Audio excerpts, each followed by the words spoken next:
examining the idea of spiritual disciplines. And this idea that we want to live our best life. And there are these things that we can do in connection with God and with our spiritual life that help us live a better life. And I'm trying to reframe it a little bit. For me, disciplines meant something I need to do. Like I'm trying I want to build some healthy habits into my life, and I'm trying to go on the treadmill every morning. I've been doing it mostly. But man, I'll tell you what, I hate every second of it. And I hate, not only do I hate every second of it, what I hate more is the 20 minutes before it, where I have to sit there and I'm like, I need to go do this. And I'm thinking of every excuse and every reason not to. And then I try and tell myself, yeah, but you'll feel better afterwards. And I will be honest, I'm a people pleaser. I like words of affirmation. I think love language, by the way, is a scam. But anyway, if we all believe that, I like that thing when people praise me. And my wife will say, oh, I'm so proud of you for doing the treadmill. And I'm just like, I can take on the day. And then I pull a muscle or something like that. Or it's not great. But for that moment. So again, sometimes my motivation is, you know what? I really want her to say that to me this morning. So thanks. I'm sharing so much, too much, a little too much. But I hate it. But I do want to live my best life. But that's what a discipline seems like to me. Or not having a second, a dessert or whatever it is. So, but I realized these things, these spiritual disciplines that have been kind of created throughout Christendom, are ways to actually live better lives. Because our life is better when we're more connected with God. And this helps us do that. So we've talked about prayer. We've talked about reading our Bible. We've talked about serving. Today I want to talk about Sabbath. And I will tell you, I had a moment. We went to Indiana. Deb got her master's degree from Bethany Seminary. And we went out there. I'd never been to Indiana before. And it was actually really fantastic. And we went there for her to walk in graduation. But one of the cool things was to see her cohort, her class. And one evening, we got together with a bunch of her classmates, and her professor was there, one of the professors. And we're sitting around the living room. And I'm trying to be small, like trying to just, because first of all, I'm the only one who doesn't have a master's degree now in the room. And I'm just trying to listen and hear. And it was an eclectic group of ages and personalities and backgrounds. It was just fantastic. And of course, the professor about halfway through the evening turns to me and goes, what do you do? Well, I'm a pastor. She says, an uneducated one, apparently. And I said, that's not right. She didn't say that. But she said, of all the things that she could have asked me, she goes, how are you at Sabbath? And I was like, not how are you at preaching, or how do you do sermon prep, or how do you, what is your tradition? Or no, how do you do a Sabbath? And in a moment of unforeseen honesty, I said, I'm horrible at it. And she was so gracious. She's like, thank you for being so honest. And nobody gave me a bunch of ideas of, well, here's what you need to do. It just was like, but obviously I think that was on her mind of people who are in ministry. And it stuck with me. And I got to admit, after really coming back, it's been, what, a year and a half? Yeah, it's been 2 years now? Year and a half, a year, something like that. Anyway, it's been a while, long enough for me to have really contemplated it. I got to admit, I'm still just as bad. So this is one of those sermons I kind of don't want to do, because I'm going to have some advice and some practical thoughts and some things I've been reading this week, and every time it's super convicting. Because I need to be better at this. And I want you to be better than I am at this. So I was thinking about our culture today, though. One of the things I'm fighting is our culture. What is the most common answer when you say, how are you doing? I'm exhausted. I am beat. I am so tired. And we have, especially in America and in capitalist countries and in the West, we've built up this idea that we are proud of how hard we work. We wear it as a badge of honor that I worked 90 hours this week. I mean, we really hold that out there. Oftentimes, you ever have this one, a competition between, if you're married, your spouse, who's the most tired? Right? And you wouldn't ever say it that way, but usually it comes down to something like, who's going to walk the dog? Or who's going to unload the dishwasher? Oh, man, I had the worst day. I couldn't believe it. And we're conflating and building up things, right? Just this competition between who's the most tired. We live in a culture that is, the highest thing we claim is to pull yourself up by your bootstraps and work hard to get the next thing. If you're struggling, just go get another job. And what's wrong with the poor people? They need to get another job, and you need to work harder. And right? I mean, it's just that's how we are. In fact, we've gotten to the point now. And some of this is by economic necessity and kind of stuff that we're struggling with, but where you can't just have a hobby anymore. You have to turn your hobby into a side business, a side hustle, into a gig. You can't just crochet, you got to then put them on Etsy, right? And we're sick, and our bodies and our minds and our emotions and our spirit and our soul are crushed by exhaustion, by busyness. And by, I'm going to say this now and get used to it, by productivity, by worshiping productivity. That you're not really worth it unless you're being productive. Some of you are retired. Many of you are retired. And one of the things I read about, I was kind of curious about that one of the biggest struggles when you retire is feeling like you're not productive. Not only feeling that way, but being treated like you're not productive. Because we've built so much, one of the reasons for that is we have built so much in our society that someone's value is based on what you produce, your labor, what you do. Now, is working bad? No, not, of course not. But we've made that the be-all and end-all so often. So I want to consider Sabbath. The word Sabbath, or Shabbat, in the Bible means to stop working. I love that. Like literally, hey, cut it out. Put that down. Stop. Right? It is the idea of Sabbath is to give rest from work and be present with God. In a world where staying busy is often seen as a virtue, Christians, we have this culture that when we're called to have holy rest, to have rest, it seems counterintuitive to how we should be doing. In fact, I think it's time to reconsider this discipline. Reconsider it rather than as a discipline, but as a gift. A gift, permission to rest. I think sometimes, though, it's been changed. So the first point is the Lord's Day. The command for Sabbath is about this day, and we've turned it into something where we call it the Lord's Day. What day is in our culture and how you grew up? What's the Lord's Day? Sunday, right? And Sunday, what do? You go to church at least once, maybe twice. I grew up, we went twice, right? The Sabbath was this gift from God to his people.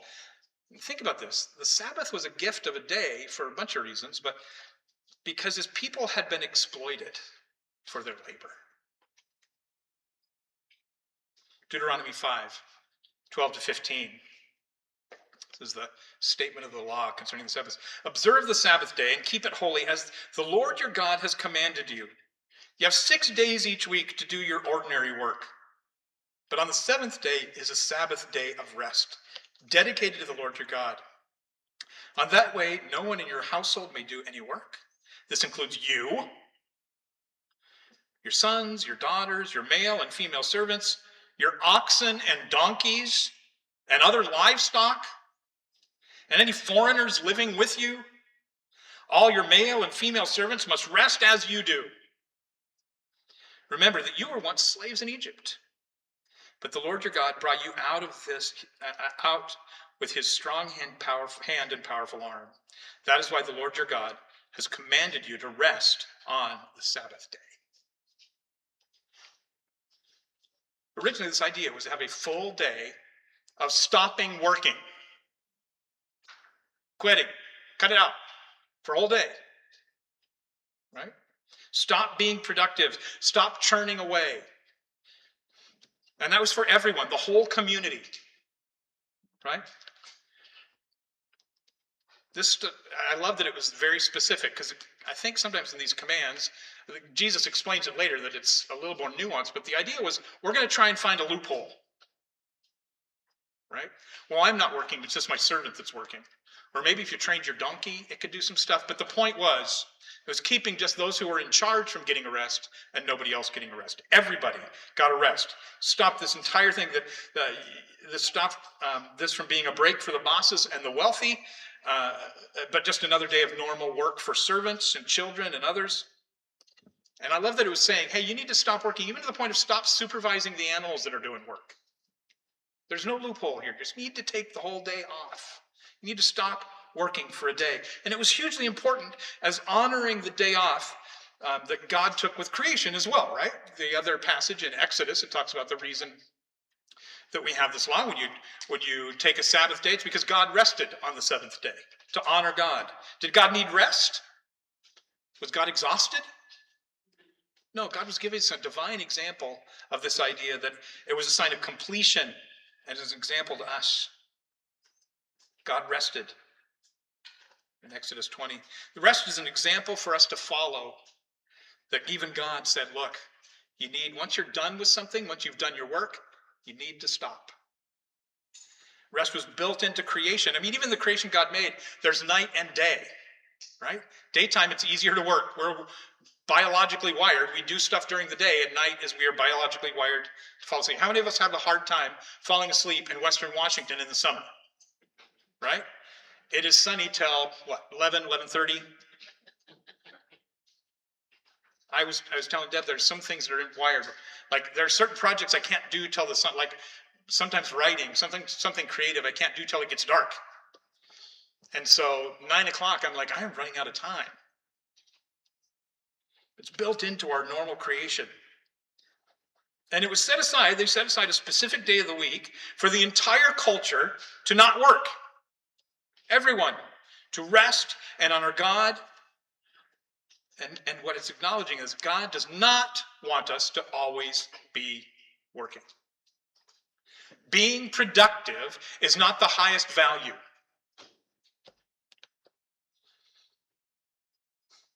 God didn't need a break. He stopped working. He Sabbathed. I don't know if that's the right way to say that. I was talking to someone this week, and I said, yeah, taking a sabbatical because of Sabbath. And this is someone educated, been in the church their whole life, and they're like, I never put those two words together. And I felt super smart for a minute. It's also the reason for the Sabbath day, the Lord's Day, this specific day that was created, was to remember their time in slavery in Egypt. Because we have an inclination to forget stuff. We have to have God built in some reminders in that culture. Systems, celebrations, monuments. We still do the same thing, right? If there's something important, we create a system, we create a holiday, we build a monument. We want to always remember important things. And he said, you used to be slaves at a place where you got no rest. You had no right to rest. Your whole worth was built on doing this work that you were forced to do.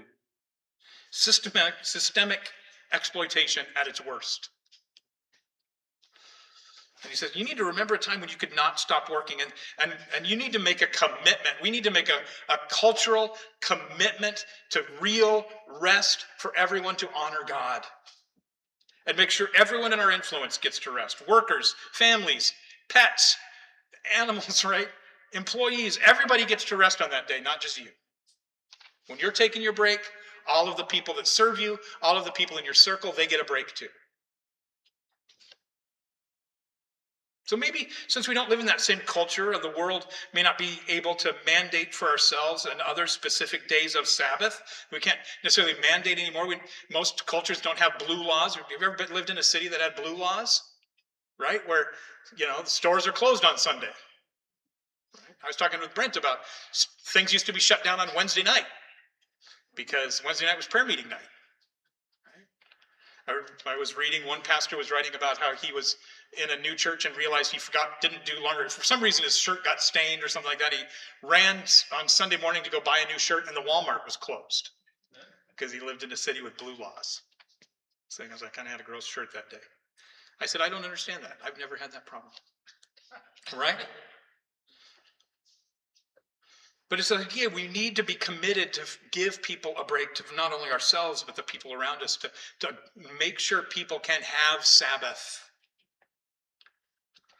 And if you don't know how to do that without the structure, I'm going to give you a little tip.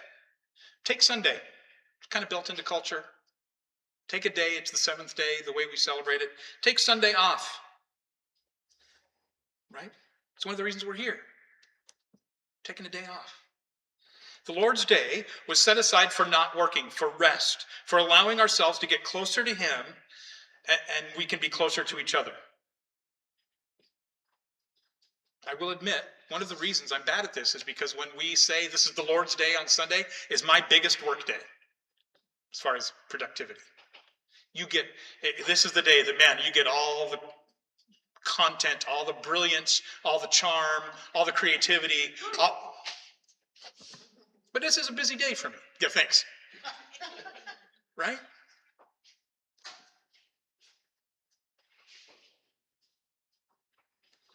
And it's not, and also not just for the pastor, but for people who have to come here early and set up this chairs. People who are making coffee. Back in the day when we had kids programs, or when we have people running sound, or all that stuff, right? There's some stuff that gets done, and so maybe we need to rethink how we do Sabbath. Maybe it's not just a Sunday morning. Maybe there's more to it. We see even a pattern in Jesus' life that he celebrated the Lord's Day, and when it was Sabbath, he would often go to the synagogue. So sometimes he went and did that. Sometimes he went to the synagogue and did the formal thing. And sometimes he would go off by himself. Often he would leave the disciples, right? He was avoiding burnout, avoiding exploitation, exploiting the trap that we need to earn our way to God's favor. That the way that we do better is to work harder. In fact, God doesn't tell us to always work harder to please him. In fact, to please him, he wants us to regularly stop working. I want to think about that. I want to say that again. God's economy, when God is saying how we're supposed to live our lives, when he's giving commands, one of the things he says is he doesn't say you always need to be churning, always studying, always working harder, always striving to be better. In fact, one of his main commands was you need to stop that and rest. To rest in his care, to rest in his love, and give him an opportunity to just be with us.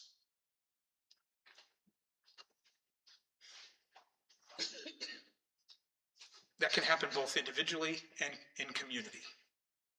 We need to make room individually, make room for God's rest. It is a spiritual activity. It is a gift, not a chore.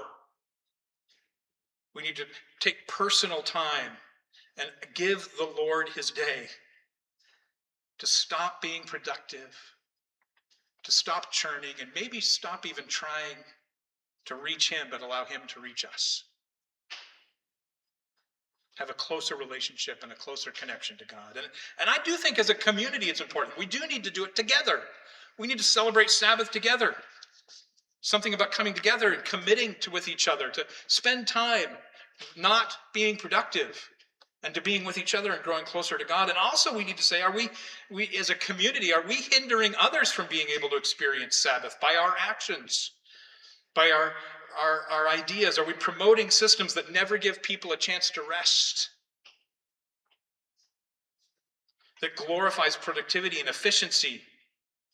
Or do we work to create systems that build in actual time for rest, reflection, renewal, and growth?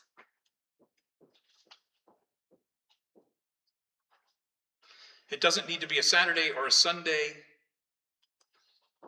It doesn't need to cause more stress or more worry about working correctly. It needs to be a time for people, to both us collectively and individually, to give the Lord his day, to connect with him.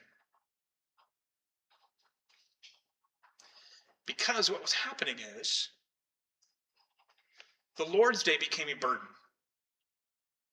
The Lord's Day became more rules. Sabbath quit being about rest and became a time to police ourselves and others. That was what happening in Israel in Jesus' day when he was living and teaching.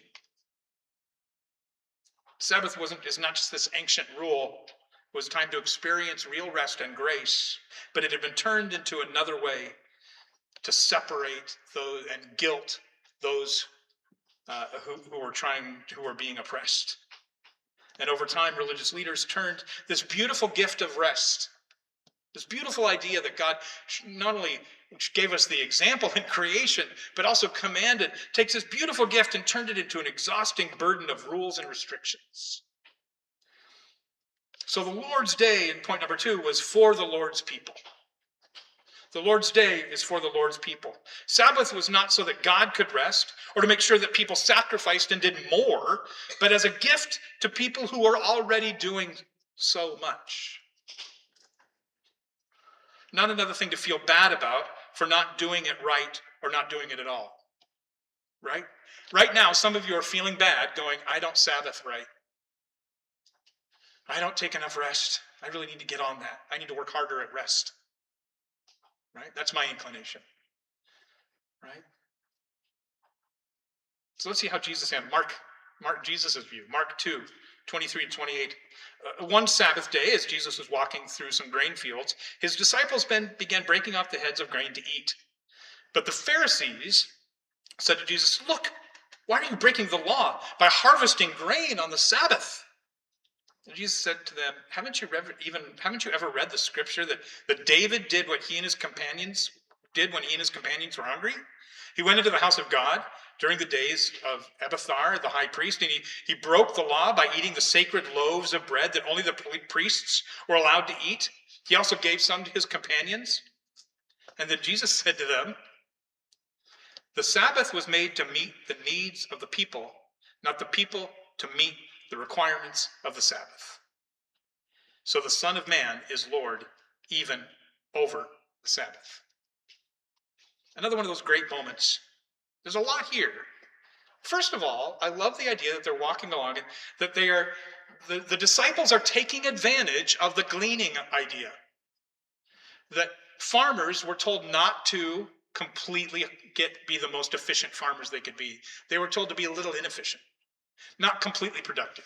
Leave the edges of their fields alone so that the poor, so that the people who couldn't afford stuff, the people who were travelers or in poverty, could go to the edges of the field and harvest some, get some food, get some grain, and have something to eat. In fact, it was a sin. It was bad. It was like, if you own this, you're not supposed to get all of the glory. You need to make sure you're caring for those who have need. So the disciples, who are these homeless, jobless guys wandering around, right, a burden on the society, were walking by and fulfilling this rule. They stopped and grabbed some kernels of wheat so they'd have something to eat on the Sabbath, so they could have their baseline needs met. It was the system that took care of the poor and travelers. Right? Now, also, one aside, one author wrote this. He's like, it was also a fascinating way to keep farmers, and farmers at the time were kind of the CEOs of the day, because they were the most important. If you had a big tracts of land and big farms, you were rich and wealthy. You were in charge of society. You were the wealthy people. And it was a way to keep them from overworking their servants. Like, don't make them get everywhere. Like, you know what? Enough is enough. So the Pharisees had codified and interpreted and legalized, made everything legalized, not what is legal, but what it also isn't legal.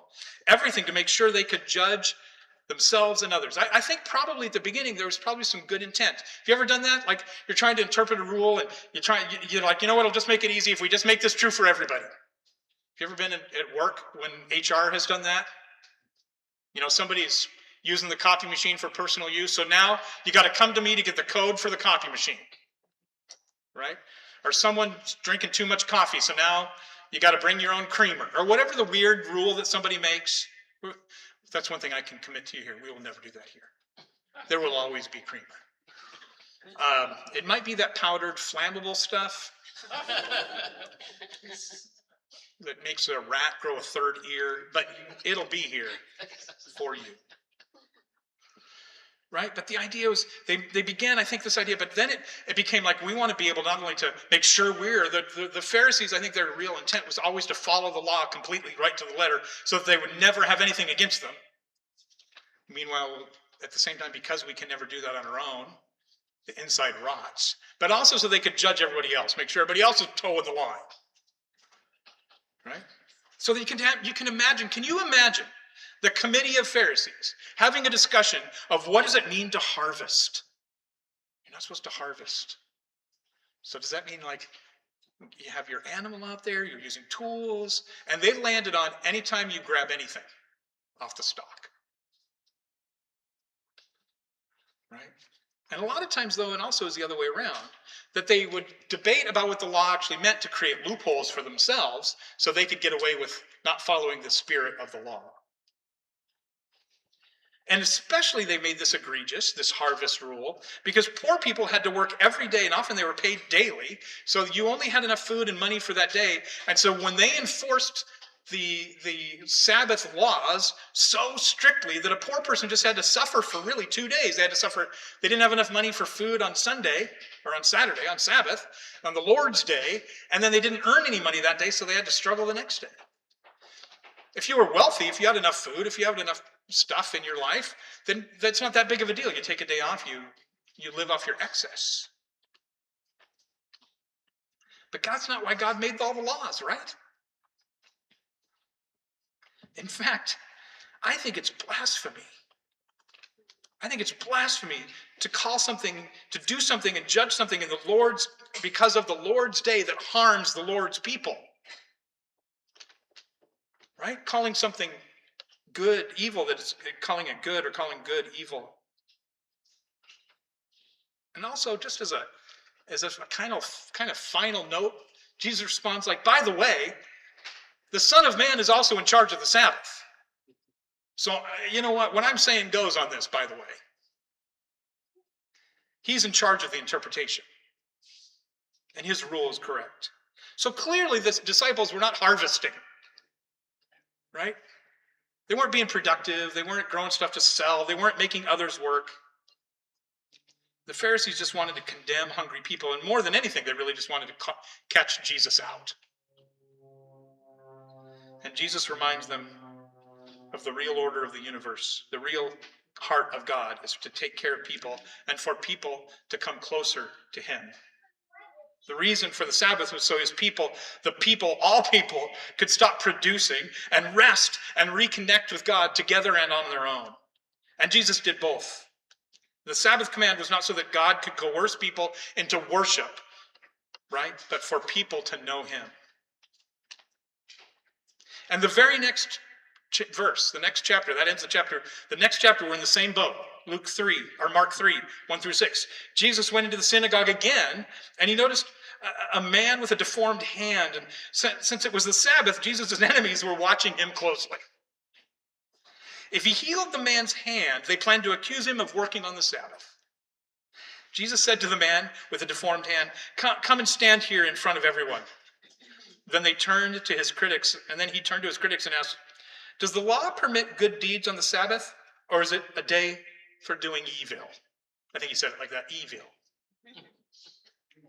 Right? Is it a day to save a life or destroy it? But they wouldn't answer him. He looked around at them angrily and was deeply saddened by their hearts. Then he said to the man, hey, hold out your hand. So the man held out his hand, and it was restored. Then at once the Pharisees were amazed by the power of God, and their hearts were changed to follow. Once the Pharisees went away, and they met with the supporters of Herod to plot how to kill Jesus. Again, there's a man with a handicap. We all know Jesus loves to heal. He can hardly not heal. You know what I mean? He had to heal him. So this guy is in the synagogue, and Jesus is coming to celebrate the Sabbath. And the Pharisees see that guy, and they're like, we got him now, because he's going to do it. Right? And I think maybe it was even a setup. Maybe they encouraged the guy to go there. They're just waiting. They're like, we got a plan. As soon as he heals him, that's work, man. And they decide that doing a miracle from the Lord is sin on the Lord's day. So Jesus knows obviously what's going on. He sees the setup. He calls the guy up in front. He's not going to do it in secret. He's not going to hide it. Brings him up. And he's like, hey, you know what? What is best on the Lord's day? To do the Lord's work or to do evil? To save or to destroy? And of course, they can't answer it, because if they say it's okay to save, then they violate their whole system. They've built a whole system on never breaking a rule no matter what. And yet now they realize, of course, that makes no sense. Of course, the poor grabbing a few pieces of grain that they're entitled to, that we've set up a whole system to, is not harvesting. Of course, healing a man who's crippled is not violating the Lord's day. And they won't answer. And this actually made Jesus angry. Jesus gets angry when people use God and his commands meant to help the oppressed and help the hurt and prevent the poor and the sick and the captain, to help them and help the weak, when they use that in a way to harm them. So Jesus has him hold his hand and heals him. In my mind, he's making full eye contact with the Pharisees while he's doing it. Like just staring them down. How do you like that? Heals the man's hand. And their response is to go, the church leaders, the religious leaders, go run to the political leaders and create a literal unholy alliance to get rid of Jesus. This guy's breaking all the rules, and he's going to be trouble.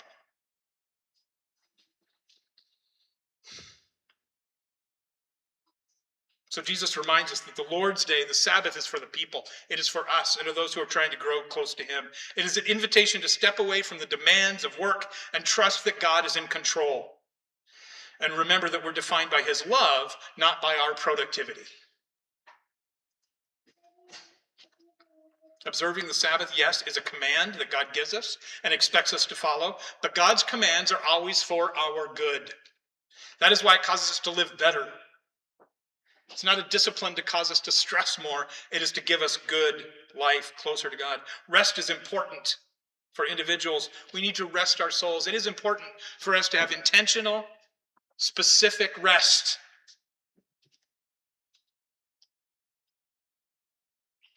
It is important for communities to come together and to be reminded that God is in charge, not us. We gather together to stoke our faith, to remember that there is hope when there seems to be nothing but darkness, to rest and remind each other that God is in charge and that we live in love and the love of God, that we can even rest our souls together. That's what Sunday morning should be. Not just hearing a lesson, but learning from each other and learning to trust in God and learning to let down our hair, learning to let down our defenses, learning to have a place of rest. It is a gift from God.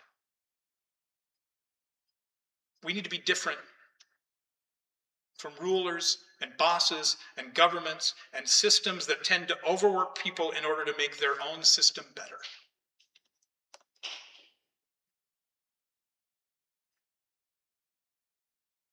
Jesus strips away the anxiety and the legalism of the Sabbath day and offers real Sabbath. One of the authors I loved, just a phrase that he said, it is a time set aside to feast, worship, and just be. And I like all three of those things. Right? Another one said this, keeping the Sabbath is an act of quiet rebellion against the frantic pace of the world. I love that. Keeping the Sabbath. Some of you have a little rebellious streak, I know. I know who you are. So if you need to rest, sometimes rest, what a rebellious act to do nothing.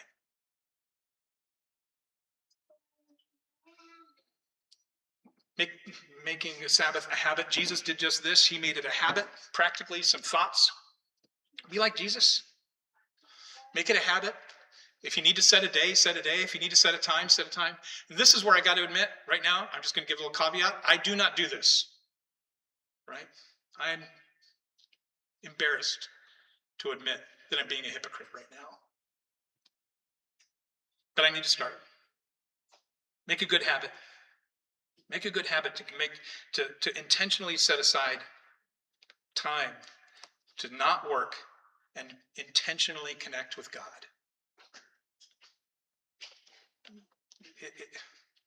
I need to make a good habit. Just like I don't think about getting up and brushing my teeth anymore. I just do. It's the habit of what I do. Right? I don't know if this is true. This seemed apocryphal to me. This seemed like somebody made it up. But 17th century poet John Dryden once said, which again, I'm not around to ask him. I wasn't there. I didn't observe this firsthand, but said, we first make our habits and then our habits make us. Right? So if we commit to make a habit, If we commit that in the morning I'm going to walk on the treadmill, if I'm going to commit to purposely set aside some time, not only where I'm not going to be productive, but I'm going to purposely try and connect with God in some way. Maybe it's through music, maybe it's through prayer, maybe it's through just being, just resting. Maybe you have a little spot in your yard or in your garden where you can sit, and it's just amazing. I will admit, we have a little spot in our garden, in our backyard, that the other day I was super stressed, and just sitting in that spot, I could feel it melt away. Maybe there's a park, maybe there's a place in your house, maybe there's some music you listen to.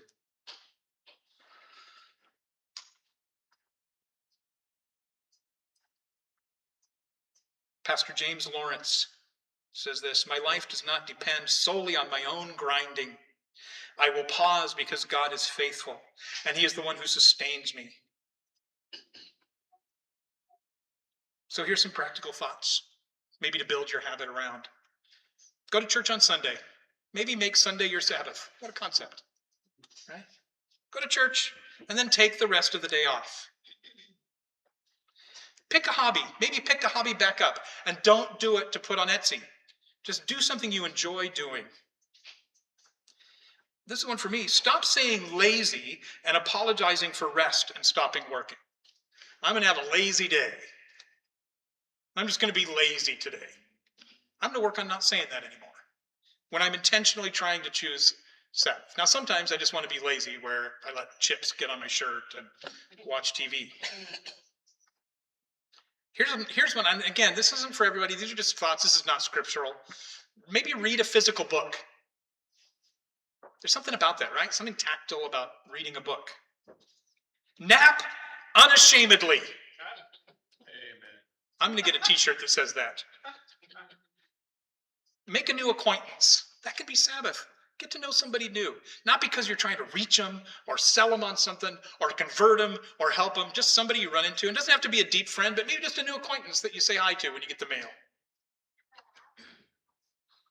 Do exercise. Exercise poorly. Not often. Sometimes intermittently. But go for a walk. Go on the treadmill. Try to do yoga and laugh at yourself. Oh, this is a big one. Sorry. This could go on all day. I promise I'm going to end it. Get a bird feeder. Oh my gosh. I got two.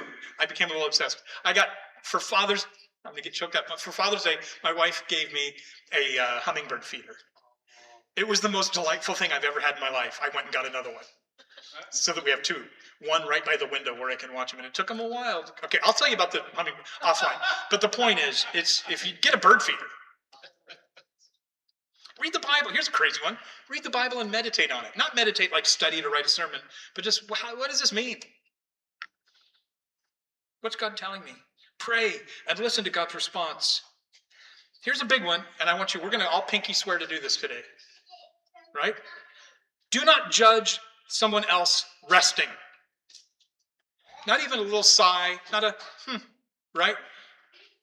If they're saying, I'm just going to take it easy today. Don't go, oh, must be nice, right? Don't even, all of those things, just let them be and maybe even celebrate it. Good for you. Nap unashamedly.